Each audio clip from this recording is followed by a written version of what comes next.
تو عمل جو انسان سے ہوتے ہیں اچھے بھی ہوتے ہیں برے ہوتے ہیں، تو اچھے عملوں کی طرف لے جانے والی رحمت ہے، وہ رحمت حضرت محمد مصطفیٰ جو ان سے رابطہ کرے، ان سے رابطہ کرنا، ان کی بات ماننا، ان کے کہنے پہ چلنا، تو خدا تعالیٰ کی رحمت تمہارا ساتھ دیتی ہے، تو انسان ذلت سے رسوائی سے بچ جاتا ہے۔ آپ نہیں دیکھتے کسی پہ اس مقدمہ چلتا ہے تو وکیل کھڑے کرتے ہیں، اس سے ثبوت مانگتے ہیں، اگر ثابت ہو جاتا ہے تو اس کا فیصلہ کہ اس کو قتل کر دو یا اس کو ذلیل کر دو یا عمر بھر قید کر دو، قسم کی سزا، لیکن عمل کو لا کے پھر بات کرتے ہیں۔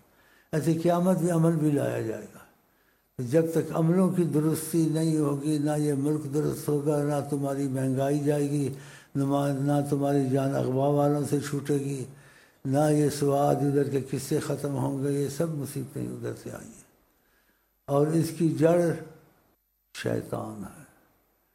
آدم سے اس نے اختلاف کیا، پھر آدم کو دھوکہ دیا، آدم نے گندم کا دانہ کھایا، پھر خدا نے کہا تم لوگ جاؤ دنیا میں، بعضکم لبعض عدو، تم کو ایک دوسرے کا ہم دشمن بنائیں گے۔ وہ ہو رہا ہے، دیکھا کدھر سے بات چلی ہے۔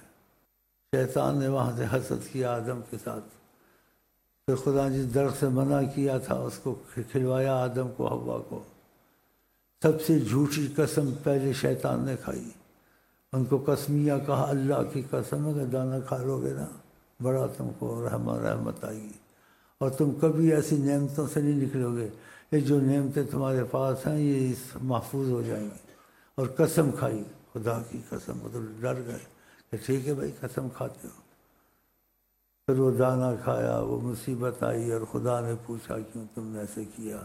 ہم نے منع بھی کیا تھا اس درخت کے قریب نہ جانا، تو پھر معافی کی درخواست کی کہ ہم نے ظلم کیا، پھر خدا نے معاف تو کر دیا، لیکن کہا اب دنیا میں بھیجنا، دوبارہ امتحان لینا، بات مانتے ہو نہیں مانتے ہو، کہ شیطان کی مانو گے یا میری مانو گے؟ اب خدا کی بھی باتیں ہیں، قرآن بھی ہے، حدیث بھی ہے، شیطان کی باتیں ہیں۔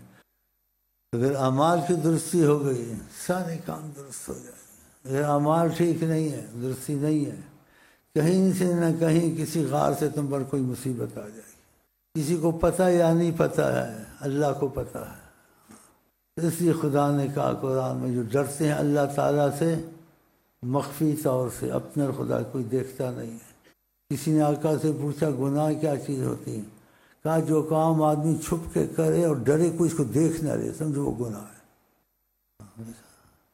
کوئی نہ دیکھے لیکن خدا تو دیکھتا ہے۔